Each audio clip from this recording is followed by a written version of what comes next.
രാത്രിയിൽ അത്താഴം കഴിക്കാനായി താഴേക്കിറങ്ങി വരികയാണ് ശിവനൊപ്പം ഭദ്ര. അവർ രണ്ടാളും വരുന്നത് കണ്ടതേ കഴിച്ചെണീറ്റ് പോയിരുന്നു ഡൈനിങ് ടേബിളിന് മുന്നിൽ നിന്ന് എല്ലാവരും. കല്യാണി, ശിവൻ കൈ കഴുകി വന്നിരുന്നതേ അകത്തേക്ക് നോക്കി വിളിച്ചതും അകത്തു നിന്നൊരു രൂപം അവർക്കടുത്തേക്ക് എത്തിയിരുന്നു. എന്താ സാറേ? എന്തിനാ വന്നതെന്ന് കല്യാണിക്ക് മനസ്സിലായില്ലേ? അയ്യോ ക്ഷമിക്കണേ, ഞാനിപ്പോൾ കഴിക്കാൻ എടുത്തുകൊണ്ട് വരാം. അവനൊന്ന് അമർത്തി മോളിയതും കല്യാണി അകത്തേക്ക് ഓടിയിരുന്നു. ഇപ്പോൾ അകത്തേക്ക് പോയതിനെ നീ ഒന്ന് നോക്കി വെച്ചേക്കണേ ഭദ്രേ. കാണുന്നത് പോലെയല്ല, അതൊരു വിളഞ്ഞ സാധനമാണ്. അവസരം കിട്ടിയാൽ നിനക്ക് നല്ല പണി തരും. എനിക്കോ? എനിക്കെന്തിനാ പണി തരുന്നേ? നീ ഒന്നും ചെയ്യണ്ട. അവരുടെ സ്വഭാവം അങ്ങനെയാണ്. കുറേ വർഷങ്ങളായി ഞാൻ കാണുന്നതല്ലേ അവരെ. എൻ്റെ ചോറ് തിന്നിട്ട് എനിക്ക് തന്നെ പാരയാണവർ. ശിവൻ പറയുന്നതൊക്കെ കേട്ട് അവൾക്ക് അതിശയം തോന്നി. കണ്ടാൽ അങ്ങനെ ഒരു പ്രകൃതമാണ് കല്യാണിക്കെന്ന് തോന്നില്ല. അല്ലെങ്കിലും ആദ്യ കാഴ്ചയിൽ ആരെയും വിലയിരുത്താൻ കഴിയില്ലല്ലോ, കുറച്ചെങ്കിലും അവരുമായി അടുക്കാതെ. എങ്ങനെയാണ് പറയാനും കഴിയുന്നത്? ആലോചിച്ചിരിക്കുന്ന നേരം കൊണ്ട് കല്യാണി അവർക്ക് കഴിക്കാനുള്ളതുമായി വന്നിരുന്നു. രണ്ടാൾക്കും കല്യാണി തന്നെയാണ് വിളമ്പിക്കൊടുത്തത്. വിളമ്പിക്കഴിഞ്ഞതും അവർ അടുക്കളയിലേക്ക് തിരികെ പോയിരുന്നു. ശിവനെ ഒന്ന് നോക്കിയിട്ട് വിളമ്പി വെച്ച ഭക്ഷണം ഭദ്രപതിയെ കഴിക്കാൻ തുടങ്ങി. ഇടയ്ക്ക് ആരെങ്കിലും താഴേക്ക് വരുന്നുണ്ടോയെന്നൊക്കെ അവൾ ശ്രദ്ധിക്കുന്നുണ്ടായിരുന്നു. വായി നോക്കിയിരിക്കാതെ കഴിച്ചിട്ട് എഴുന്നേറ്റ് പോകാൻ നോക്ക്. അവൻ കൈ കഴുകാനായി തിരിയും മുന്നേ അവളെ കണ്ട് പറഞ്ഞു. ഇരിക്കുന്ന ഇരിപ്പിലാണ് വെട്ടുപോത്തിൻ്റെ സ്വഭാവം. അവൻ പോകുന്നു നോക്കി പെറുപെറുത്തു. ദേ കൊച്ചേ, കഴിച്ചിട്ട് പാത്രം കഴുകി വെച്ചോണം. എനിക്ക് നീ കഴിക്കുന്ന പാത്രം കഴുകി വെക്കേണ്ട കാര്യമൊന്നുമില്ല. കല്യാണിയുടെ എടുത്തടിച്ചുള്ള സംസാരം കേട്ട് ഭദ്ര ഞെട്ടലോടെയിരുന്നു. ശിവൻ പറഞ്ഞതുപോലെ തന്നെ കല്യാണി ആരാണെന്ന് ഒരു നിമിഷം കൊണ്ട് അവർ തന്നെ തനിക്ക് മനസ്സിലാക്കി തന്നു. ഇവിടെയുള്ളതുങ്ങളെ സഹിക്കുന്നത് പോരാഞ്ഞിട്ടാണ് ഇവരെ കൂടി. കല്യാണി മുകളിൽ നിന്ന് അലർച്ച കേട്ട് കല്യാണിയും ഭദ്രയും ഒരുപോലെ മുകളിലേക്ക് നോക്കി. സാറപ്പോൾ റൂമിലേക്ക് പോയില്ലായിരുന്നു? താഴേക്ക് ഇറങ്ങി വരുന്നവനെ കണ്ട് കല്യാണി നിന്ന് വിറയ്ക്കാൻ തുടങ്ങി. പറഞ്ഞതെല്ലാം അവൻ കേട്ടെങ്കിൽ ഇന്നത്തോടെ തൻ്റെ ഇവിടുത്തെ പണിയെല്ലാം അവസാനിപ്പിച്ച് പോകേണ്ടി വരും. അങ്ങനെയൊരു കാര്യം അവർക്ക് ചിന്തിക്കാൻ പോലും കഴിയില്ലായിരുന്നു. മാസം നല്ലൊരു തുക ചെയ്യുന്ന ജോലിയേക്കാൾ കൂടുതൽ കിട്ടുന്നുണ്ട്. കുറേ വർഷങ്ങളായി ഇവിടെ തന്നെയാണ്. ഇടയ്ക്ക് വീട്ടിൽ പോകുമെന്നല്ലാതെ കൂടുതലും ഇവിടെയാണ് താമസം. പെട്ടെന്ന് ഇവിടുന്ന് ജോലി പോകുകയെന്ന് പറഞ്ഞാൽ, എൻ്റെ പൊന്നു കുഞ്ഞെ, എനിക്കൊരബദ്ധം പറ്റിയതാ. ഞാനിനി ഈ കൊച്ചുങ്ങളുടെ ഒന്നിനും പോകില്ല. എന്നെ പറഞ്ഞു വിടല്ലേ. കല്യാണി രണ്ടാളെയും മാറി മാറി നോക്കി. തൊടുകൈയോടെ പറഞ്ഞതും ശിവൻ അവരെ ഒന്ന് ഇരുത്തി നോക്കി. ഇതൊക്കെ ഇവിടെ പിടിച്ചു നിൽക്കാനുള്ള അവരുടെ അടവാണെന്നൊക്കെ അവനറിയാം. ശിവേട്ടാ, വേണ്ട വിട്ടേക്ക്. ആ ചേച്ചി അറിയാതെ. മതി, ഈ ഒരു തവണത്തേക്ക് ഞാൻ ക്ഷമിക്കുന്നു. ഇനി എന്തെങ്കിലും ഇങ്ങനെ കേട്ടാൽ ഇങ്ങനെയൊന്നും ആകില്ല എൻ്റെ പ്രതികരണം. അന്നത്തോടെ ഇവിടെയുള്ള നിങ്ങളുടെ ജോലി അവസാനിപ്പിച്ച് നിങ്ങൾക്ക് പോകാം. അവനൊരു താക്കീതോടെ പറഞ്ഞതും അവൻ രണ്ടുപേരെയും ഒന്ന് നോക്കിയിട്ട് മുകളിലേക്ക് കയറിപ്പോയി. ഭദ്ര കൈ കഴുകി അവന് പിന്നാലെയും. ഇനി ഇവിടെ നിന്നാൽ അവൻ തന്നെയും എന്തെങ്കിലും പറയും. ഇവിടിപ്പം അവൻ പറയുന്നതൊക്കെ കേൾക്കുകയും അനുസരിക്കുകയും ചെയ്യുക. അതിൽ കൂടുതൽ ഒന്നിനുമില്ല. അവനൊപ്പം മുറിയിലേക്ക് കയറുമ്പോൾ അവൾ സ്വയം മനസ്സിൽ പറഞ്ഞു. എന്തായിരുന്നു കല്യാണി ഇവിടെ നീയും ശിവനും തമ്മിലൊരു സംസാരം? അത് കൊച്ചമ്മേ, തല ചൊറിഞ്ഞ് വല്ലായ്മയോടെ പറയാൻ മടിച്ചവൾ. എന്താണെങ്കിലും കൊള്ളാം. ഇനി ഇതുപോലെ എന്തെങ്കിലും അവൻ്റെ കാര്യത്തിൽ ഉണ്ടായാൽ അവൻ്റെ തീരുമാനം ഉറച്ചതായിരിക്കും. ഞങ്ങൾക്ക് പോലും എതിർക്കാൻ കഴിഞ്ഞെന്ന് വരില്ല. അറിയാലോ അവൻ്റെ സ്വഭാവം. ഇപ്പോൾ പോലും നീ കണ്ടതല്ലേ അവനൊരു പെണ്ണിനെയും കൊണ്ടുവന്നപ്പോൾ സംഭവിച്ചത് എന്താണെന്ന്. കല്യാണി മറുപടിയൊന്നും പറഞ്ഞില്ല. കൊച്ചമ്മ പറയുന്നതൊക്കെ നേരാണല്ലോ. ഇത്രയും നാളത്തെ ഇവിടുത്തെ ജീവിതം കൊണ്ട് തന്നെ ഇതൊക്കെ മനസ്സിലാക്കിയിട്ടുണ്ട്. കാര്യം ഇവരെല്ലാവരും തമ്മിൽ അഭിപ്രായ വ്യത്യാസമൊക്കെ ഉണ്ടെങ്കിലും ശിവൻ സാറിനെ ആരും എതിർക്കുന്നത് കണ്ടിട്ടില്ല. കല്യാണി, കൊച്ചമ്മേ, ഞാൻ ഇനിയൊന്നും നല്ല രീതിക്ക് നിന്നാൽ നിനക്ക് കൊള്ളാം. എനിക്കത്രേ പറയാനുള്ളൂ. എന്നാൽ പോയി കിടക്കാൻ നോക്ക്. പിന്നെ ഒരു കാര്യം, നാളെ രാവിലെ ശിവന് ഇഷ്ടമുള്ളത് എന്തെങ്കിലും കഴിക്കാനുണ്ടാക്കിയാൽ മതി. ചന്ദ്രിക മുറിയിലേക്ക് പോയതും അങ്ങനെയൊക്കെ പറയാൻ പോയ നിമിഷത്തെ പഴിച്ചുകൊണ്ട് കല്യാണിയും തന്നെ മുറിയിലേക്ക് പോയി.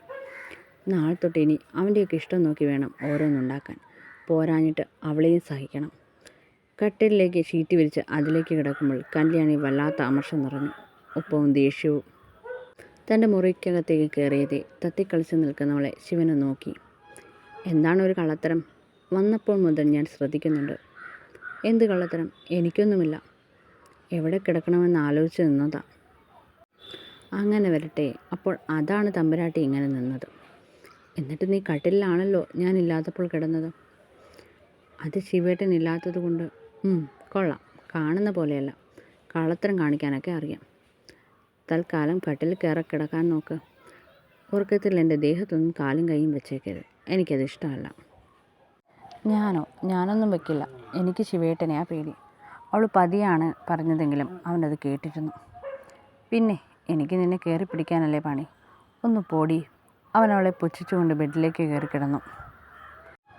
അവനെ ഒന്ന് നോക്കിയിട്ട് ബെഡിന് മറുസൈഡിലേക്ക് അവളും കിടന്നു. അവനൊപ്പം ആദ്യമായാണിങ്ങനെ. തനിക്കുള്ളിൽ എന്താണെന്ന് അറിയില്ല, പക്ഷേ അവനൊപ്പം ഇങ്ങനെ കിടക്കുമ്പോൾ പേടിയില്ല, എന്തോ ഒരു സുരക്ഷിതത്വം പോലെ. ശാന്തമായി ഉറങ്ങുന്നവനെ തന്നെ നോക്കിയിട്ട് അവളും എപ്പോഴോ ഉറങ്ങി. നേരം പുലരുമ്പോൾ തൻ്റെ ദേഹത്തൊരു ഭാരം തോന്നിയാണ് അവൾ കണ്ണു തുറന്നത്. ഒരു നിമിഷം വേണ്ടി വന്നവൾക്ക് എന്താണ് സംഭവിക്കുന്നതെന്നറിയാൻ. ഒരു കൈകൊണ്ട് തൻ്റെ വയറിലൂടെ കൈയിട്ട് ഒരു കാല് തൻ്റെ ദേഹത്തേക്ക് വെച്ച് ബോധമില്ലാതെ ഉറങ്ങുന്നവനെ കണ്ണു വീഴ്ച നോക്കിയവൾ. തലേന്ന് രാത്രിയിൽ കിടക്കും മുന്നേ അവനുമായി സംസാരിച്ചതൊക്കെ അവളുടെ മനസ്സിലേക്ക് കടന്നു വന്നു. എന്തൊക്കെ പറഞ്ഞിട്ട് കിടന്ന ആളാണ്, എന്നിട്ടിപ്പോൾ കിടക്കുന്ന കണ്ടില്ലേ. ഭദ്ര അവനെ കണ്ണെടുക്കാതെ ഒരു നിമിഷം നോക്കിക്കിടന്നു. എന്തോ അവളുടെ ശരീരം ഒന്ന് കുളർന്നു. പെട്ടെന്നെന്തോ ഓർമ്മയിൽ അവൻ്റെ കൈ പതുക്കെ എടുത്തു മാറ്റി കാലും ഒരു വിധത്തിൽ നീക്കി കിടത്തിയവൾ. അവൾ എണീറ്റ് പോയതും ശിവൻ മെല്ലെ കണ്ണുകൾ തുറന്ന് അവൾ പോകുന്നത് നോക്കിക്കിടന്നു. രാവിലെ കഴിക്കാൻ പോകുമ്പോഴും തലേന്നത്തെ പോലെ എല്ലാവരും കഴിച്ചിട്ട് പോയിരുന്നു. നമ്മൾ വരുന്നത് കൊണ്ടാണ് ശിവേട്ട ഇവിടെയൊന്നും ആരുമില്ലാത്തത്. ആണേലും അല്ലേലും നിനക്കെന്താ, വന്ന് കഴിക്കാൻ നോക്ക്. ശിവൻ ഒച്ച വെച്ചതും ഭദ്രൻ നല്ല കുട്ടിയായിരുന്നു കഴിക്കാൻ തുടങ്ങി. ഇന്നലത്തെ പോലെ കല്യാണി തന്നെയാണ് അവർക്കെല്ലാം എടുത്തു കൊടുത്തത്. ഭദ്ര അവരെ നോക്കാൻ പോലും പോയില്ല. കല്യാണി പക്ഷേ ഇടയ്ക്കിടെ അവളെ നോക്കുന്നുണ്ട്.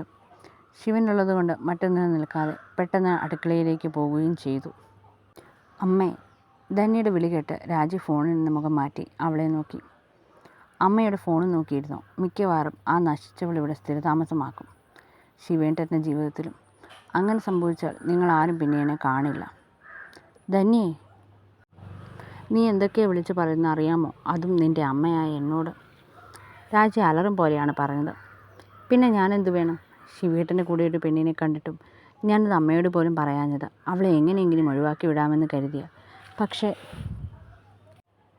അതെല്ലാം ഒരു നിമിഷം കൊണ്ട് തകർന്നു. അടുത്ത വഴി ആലോചിച്ച് വന്നപ്പോഴേക്കും അവളെയും കൊണ്ട് അങ്ങേര് വീട്ടിലേക്ക് വന്നു. ഇതോടെ എല്ലാവരും എല്ലാം അറിഞ്ഞു. ഇനി എൻ്റെ ശിവേട്ടനെ എനിക്ക് കിട്ടില്ലമ്മേ, ധന്യ വിഷമത്തോടെ രാജിയോട് പറഞ്ഞു.